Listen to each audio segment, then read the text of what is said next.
ಏಕಷಷ್ಟಿಃ ದ್ವಿಷಷ್ಟಿಃ ತ್ರಿಷಷ್ಟಿಃ ಚತುಷ್ಷಷ್ಟಿಃ ಪಂಚಷಷ್ಟಿಃ ಷಡ್ಷಷ್ಟಿಃ ಸಪ್ತಷಷ್ಟಿಃ ಅಷ್ಟಷಷ್ಟಿಃ ನವಷಷ್ಟಿಃ ಅಥವಾ ಏಕೋನಸಪ್ತತಿಃ. ಸಪ್ತತಿಃ 70, ಏಕಸಪ್ತತಿಃ ದ್ವಿಸಪ್ತತಿಃ ತ್ರಿಸಪ್ತತಿಃ ಚತುಸ್ಸಪ್ತತಿಃ ಪಂಚಸಪ್ತತಿಃ ಷಡ್ಸಪ್ತತಿಃ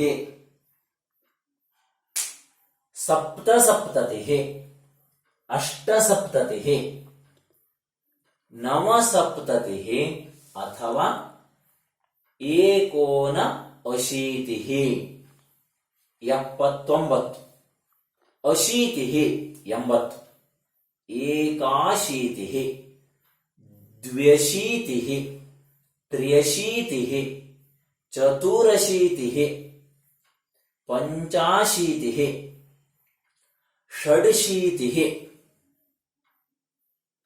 ಸಪ್ತಾಶೀತಿಃ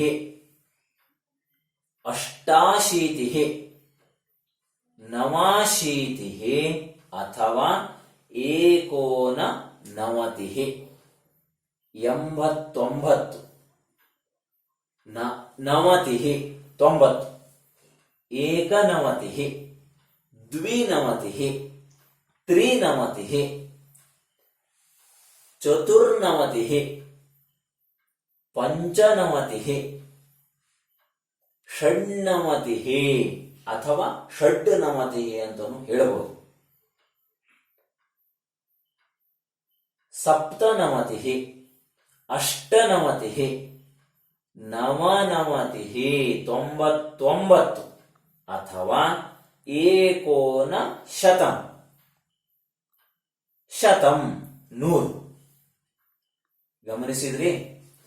ಪುಸ್ತಕದಲ್ಲಿರುವಂತಹ ಸಂಖ್ಯೆಗಳನ್ನ ನೋಡಿ ಒಮ್ಮೆ ಅದರಂತೆಯೇ ಓದುವುದನ್ನ ಕಲಿತುಕೊಳ್ಬೇಕು. ಬಹಳ ಸುಲಭದಲ್ಲಿ ಇದರನ್ನ ನೆನಪಿಟ್ಟುಕೊಳ್ಳಿಕ್ಕೆ ಅತ್ಯಂತ ಸುಲಭ. ಹೇಗೆ ಅಂತ ಕೇಳಿದ್ರೆ, ನಾವು ಕನ್ನಡದಲ್ಲಿ 10, 20, 30, 40, 50, 60, 70, 80, 90, 100 ಅಂತ ಹೇಳ್ತೇವೆ. ಹಾಗೆಯೇ ಇಲ್ಲೂ ಕೂಡ ಅದನ್ನ ನೆನ್ಪಿಟ್ಟುಕೊಂಡ್ರೆ ದಶ ಅಂದ್ರೆ 10, ವಿಂಶತಿ ಅಂತಂದ್ರೆ 20, ತ್ರಿಂಶತ್ ಅಂದ್ರೆ 30, ಚತ್ವಾರಿಂಶತ್ ಅಂದ್ರೆ 40, ಪಂಚಾಶತ್ ಅಂದ್ರೆ 50, ಷಷ್ಟಿ ಅಂದ್ರೆ 60, ಸಪ್ತತಿ ಅಂದ್ರೆ 70, ಅಶೀತಿ ಅಂತಂದ್ರೆ 80, ನವತಿ ಅಂದ್ರೆ 90, ಶತಂ ಅಂತಂದ್ರೆ 100 ಅಂತ. ಇವಿಷ್ಟನ್ನ ನೆನ್ಪಿಟ್ಕೊಂಡ್ಬಿಟ್ರೆ 100ರವರೆಗಿನ ಸಂಖ್ಯೆಯನ್ನ ನಾವು ಅತಿ ಸುಲಭದಲ್ಲಿ ಹೇಳಲಿಕ್ಕೆ ಸಾಧ್ಯ ಆಗ್ತದೆ.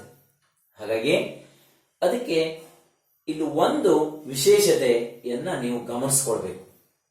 ಯಾಕೆ ಅಂತ ಹೇಳಿದ್ರೆ, ನಾವು ಕನ್ನಡದಲ್ಲಿ ಇರುವಂತಹ ಸಂಖ್ಯೆಗೂ ಹಾಗೂ ಸಂಸ್ಕೃತದಲ್ಲಿರುವಂತಹ ಸಂಖ್ಯೆಗೂ ವ್ಯತ್ಯಾಸವನ್ನ ಗಮನಿಸ್ಕೊಳ್ಬೇಕು. ಈ ಉದಾಹರಣೆ, ನಾವು 10, 1, 11, 10, 2, 12, 10, 3, 13 ಅಂತ ಹೇಳ್ತಿದ್ವಿ. ಆದರೆ ಸಂಸ್ಕೃತದಲ್ಲಿ ಗಮನಿಸ್ಕೊಳ್ಳಿ, ಈಗ 10 ಹೇಳುವಂತದ್ದು ಯಾವಾಗ ಬರ್ತದೆ? ಕೊನೆಯಲ್ಲಿ ಬರ್ತದೆ.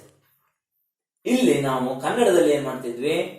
11 ಅಂತ ಹೇಳ್ಬೇಕಾದ್ರೆ 10, 1 ಅಂತ ಹೇಳ್ತಿದ್ವಿ. ಆದ್ರೆ ಸಂಸ್ಕೃತದಲ್ಲಿ ಇದು ವಿರುದ್ಧವಾಗಿರ್ತದೆ.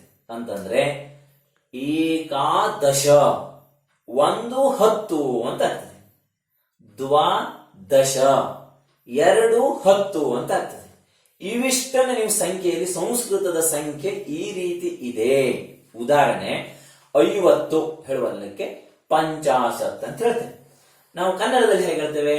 51 ಅಂತ ಹೇಳ್ತೇವೆ. ಆದ್ರೆ ಸಂಸ್ಕೃತದಲ್ಲಿ ಏಕ ಪಂಚಾಶತ್ ಅಂತ ಹೇಳ್ಬೇಕು. ಅಂದ್ರೆ 150 ಅಂತ ಆಗ್ತದೆ. ಎಲ್ಲಾ ಸಂಖ್ಯೆಗಳು ಕೂಡ ಇದೇ ಕ್ರಮದಲ್ಲಿ. ಸಂಸ್ಕೃತದಲ್ಲಿ ಏನಿದೆ ಅಂತ ಕೇಳಿದ್ರೆ, ನಾವು ಆ ಕಡೆಯಿಂದ ಬಲಗಡೆಯಿಂದ ಎಡಗಡೆಗೆ ಓದ್ತಾ ಹೋಗ್ತೇವೆ. ಇದು ಈ ಸಂಸ್ಕೃತ ಸಂಖ್ಯೆಯ ವಿಶೇಷತೆ. ನೀವು ಇದರನ್ನ ಗಮನವಿಟ್ಟು ಕೇಳಿ ರೂಢಿ ಮಾಡ್ಕೊಳ್ತೀರಾ? ಓಕೆ, ಧನ್ಯವಾದಗಳು.